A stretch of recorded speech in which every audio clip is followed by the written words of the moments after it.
कराची जे रिसाला मोइन चौक वटि रेंजर्स ऐं पुलिस जो गैंगवार जवाबदारनि विच में मुंबईना मुक़ाबलो थी पियो, जंहिं दौरान भताखोरी बाद फ़रार थियल ॿिनि जवाबदारनि खे ज़ख़्मी हालत में गिरफ़्तार कयो वियो।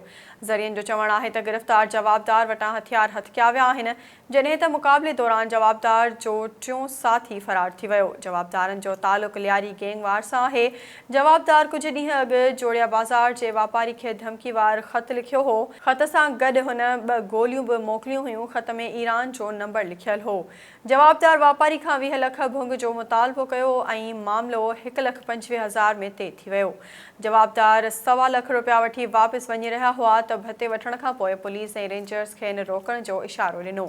इशारे दौरान जवाबदार पुलिस मथां फायरिंग करे ॾिनी। उन्हीअ दौरान पुलिस जी जवाबी फायरिंग में 2 ॼणा ज़ख़्मी थी पिया, जिन खे गिरफ़्तार कयो वियो, जॾहिं त जवाबदारनि जा 3 साथी फ़रार थी विया।